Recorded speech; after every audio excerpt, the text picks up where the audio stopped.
여러분, 요즘 세상 돌아가는 게 어떻습니까? 뉴스만 틀면 온통 부동산 이야기입니다. 강남 아파트 값이 하루가 다르게 치솟고 있어요. 50억, 60억은 이제 평범한 수준이고 80억, 100억짜리 아파트도 심심찮게 나옵니다. 그런데 여러분, 한번 생각해 보세요. 80억이라는 돈이 어떤 돈입니까? 월급 300만 원 받는 사람이 한 푼도 안 쓰고 모아도 220년은 걸리는 돈이에요. 220년.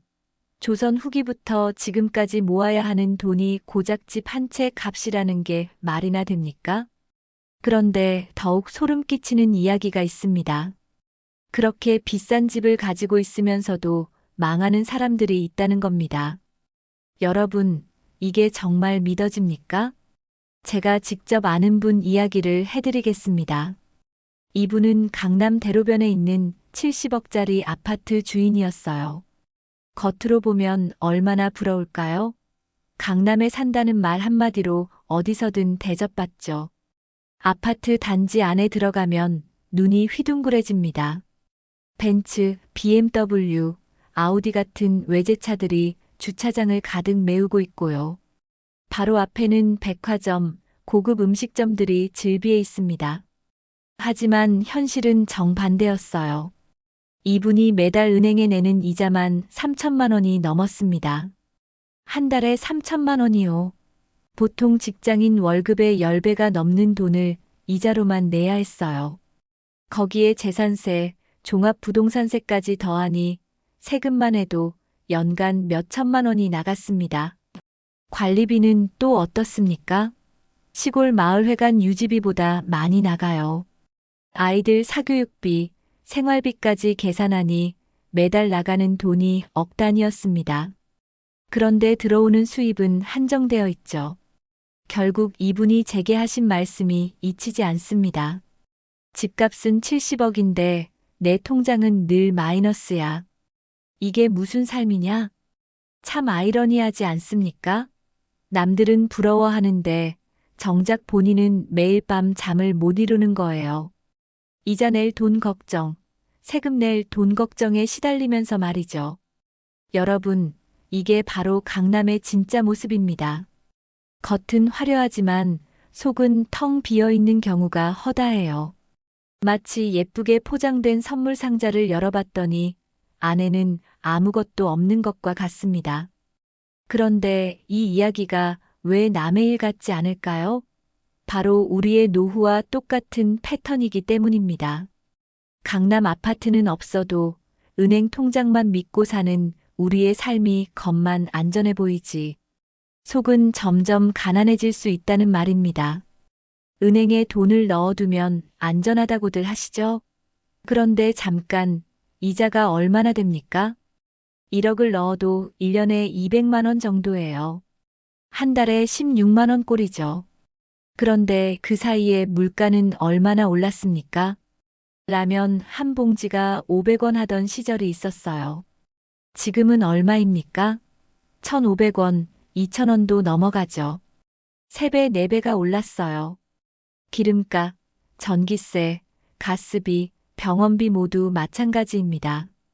몇 년 전과 비교하면 모든 게 2배, 3배씩 올랐는데 은행 이자는 그대로예요. 아니, 오히려 점점 더 이자는 이율이 너무 작아지고 있죠. 결국 어떻게 됩니까? 돈의 가치가 계속 줄어드는 거예요. 겉으로는 1억이 그대로 1억인 것 같지만 실제로는 몇 천만 원의 가치밖에 없어지는 겁니다. 마치 구멍난 항아리에 물을 붓는 것과 같아요. 아무리 부어도 새어나가죠. 여러분, 여기서 심각한 의문이 들지 않으십니까? 그렇다면 우리는 어떻게 해야 노후에 무너지지 않고 부자로 살 수 있을까? 많은 분들이 이렇게 말씀하세요.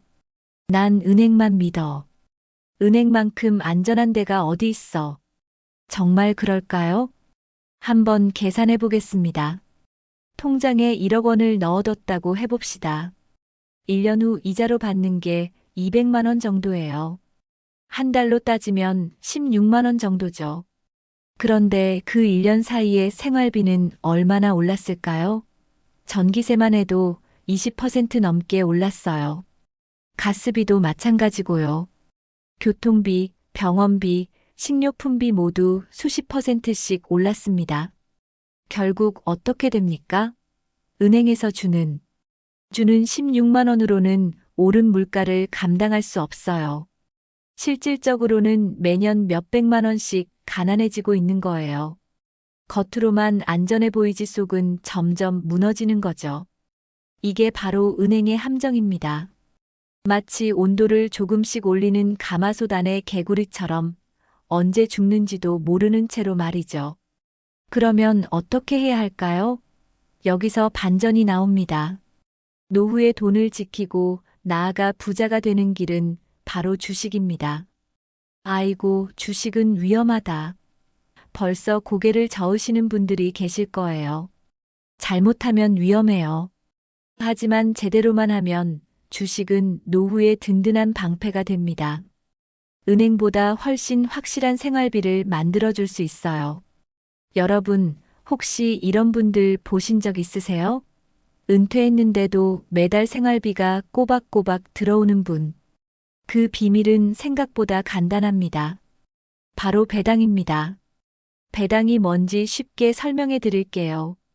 회사가 돈을 벌면 그 이익을 주주들에게 나눠주는 거예요. 한 달에 16만 원 꼴이죠. 하지만 물가가 오르면 이 돈의 가치는 계속 줄어들어요. 그런데 이 2억 원을 배당 잘 주는 회사들에 나눠서 투자하면 어떨까요? 한국전력에 5천만 원, 삼성전자에 5천만 원, KB금융에 5천만 원, KT에 5천만 원. 이렇게 나눠서 투자하면 연간 배당만 800만 원에서 900만 원 정도가 들어와요. 한 달에 75만 원 정도죠. 은행 이자의 2배가 넘는 돈이 들어오는 거예요. 게다가 물가가 오르면 배당도 함께 오르니까 실질 가치가 줄어들지도 않고요. 실제로 제가 아는 분 중에 이런 분이 계세요. 은퇴 전에 3억 원 정도의 돈을 이런 식으로 배당주에 나눠서 투자하셨어요. 지금은 매달 100만 원 넘는 배당을 받으면서 여유롭게 살고 계세요. 자식들에게 손 벌릴 필요도 없고 오히려 손주들 용돈까지 주면서 말이죠.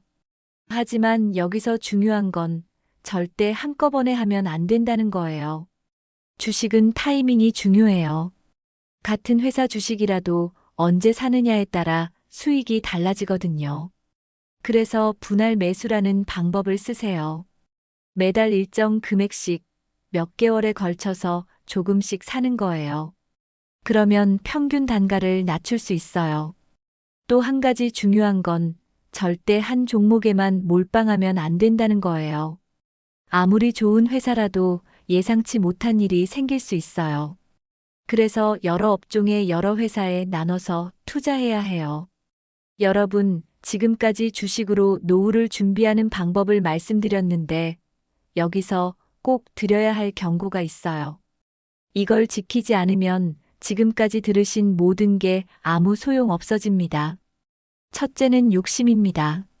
사람 마음이 그렇습니다. 조금 벌면 더 벌고 싶어 해요. 배당으로 생활비가 나오기 시작하면 조금 더 욕심내서 큰 돈 벌어볼까? 하는 생각이 듭니다. 그 순간 위험이 시작돼요. 젊었을 때는 욕심을 부려도 다시 일어나면 됩니다. 하지만 노후에는 시간이 없어요. 한번 무너지면 다시 세울 수 없습니다. 그래서 주식으로 노후의 부자가 되려면 절대 욕심을 버려야 합니다. 5%만 벌어도 감사합니다 하고 나오고 배당만 받아도 충분하다 생각하셔야 해요. 그게 지혜입니다. 둘째는 모르는데 손대지 않는 겁니다. 여러분, 세상에는 달콤한 유혹이 너무 많습니다. 이번 종목은 무조건 오른다. 이건 아는 사람만 아는 기회다. 이런 말들 들어보셨죠? 이런 말에 넘어가면 100% 망합니다. 실제로 많은 분들이 이런 소문에 휩쓸려 평생 모은 돈을 한순간에 날렸어요. 여러분, 우리가 평생 땀 흘려 모은 돈은 도박판에 올려놓을 돈이 아닙니다. 노후에 그런 실험을 할 여유는 없어요. 그러니 이름 모르는 회사, 생전 들어본 적 없는 종목은 쳐다도 보지 마세요. 코인, 선물, 옵션 같은 것도 마찬가지고요. 우리는 도박하러 온 게 아니라 안전하게 생활비를 만들러 온 거잖아요. 셋째는 남의 말 따라가지 말라는 겁니다. 친척이 좋다더라, 친구가 했다더라, 인터넷에서 추천했다더라. 다 위험합니다. 남이 벌었다고 나도 번다는 보장이 없어요. 오히려 대부분은 남은 벌고 나는 잃습니다. 왜냐하면 이미 늦게 들어가기 때문이에요. 여러분의 돈은 여러분 스스로 지켜야 합니다. 절대로 남의 말만 믿고 움직이면 안 돼요. 넷째는 원칙을 세우는 겁니다. 주식은 원칙 없는 사람을 제일 먼저 삼켜버립니다. 원칙이 있어야 마음이 흔들리지 않아요. 예를 들어 말씀드리면 손실이 10% 이상 나면 무조건 정리한다. 이익이 5% 이상 나면 욕심내지 않고 판다. 배당주는 3년 이상은 꼭 가져간다. 이런 원칙을 종이에 써서 눈에 보이는 곳에 붙여두세요. 그러면 흔들리지 않습니다. 주식이 떨어지면 무서워서 팔고 싶어지고 오르면 욕심내서 더 사고 싶어져요. 하지만 원칙이 있으면 내가 정한 룰이 있으니까 이대로 하자 하면서 차분하게 할 수 있어요. 다섯째는 공부를 게을리하지 말라는 겁니다. 나는 이제 나이도 많고 공부할 힘도 없다고 하시는 분들이 계세요. 하지만 어렵게 생각하지 마세요. 하루에 신문 경제면 한 장만 보셔도 돼요. TV 뉴스만 챙겨보셔도 되고요. 그 정도만 해도 어디가 안전한 회사인지, 어디가 위험한지 감이 와요. 삼성전자가 반도체 경기 때문에 힘들다더라. 한국전력이 전기료 인상을 추진한다더라. 이런 뉴스만 봐도 주식이 어떻게 움직일지 짐작할 수 있어요. 그리고 가장 중요한 건 절대 조급해하지 말라는 겁니다. 주식은 하루아침에 부자를 만들어주지 않아요. 시간이 필요해요. 나무를 심으면 바로 열매가 열리지 않죠? 몇 년을 기다려야 열매를 맛볼 수 있어요. 주식도 마찬가지예요. 좋은 회사에 투자해서 몇 년을 기다리면 배당도 늘고 주가도 오르고 그래요. 조급한 마음에 이것저것 건드리면 오히려 손해만 봅니다. 차라리 좋은 회사 몇 개만 골라서 꾸준히 오래 가져가는 게 훨씬 안전해요. 여기서 중요한 팁 하나 더 드릴게요. 주식을 시작하실 때 처음부터 큰 돈을 넣지 마세요. 일단 100만 원, 200만 원 정도로 시작해서 감을 익히세요. 주식 앱을 깔아서 어떻게 사는지, 어떻게 파는지, 배당은 언제 들어오는지, 이런 걸 먼저 경험해 보는 거예요. 그러면서 점점 금액을 늘려가면 됩니다. 실수해도 100만 원 정도면 큰 타격이 없잖아요. 하지만 처음부터 1억을 넣었다가 실수하면 큰일 나죠. 또 하나 말씀드리고 싶은 건 가족들과 상의하라는 겁니다. 혼자서만 결정하지 마시고 자식들이나 배우자와 충분히 의논하세요. 아버지, 그런 위험한 일 하지 마세요라고 할 수도 있어요. 그럼 차근차근 설명해 드리세요.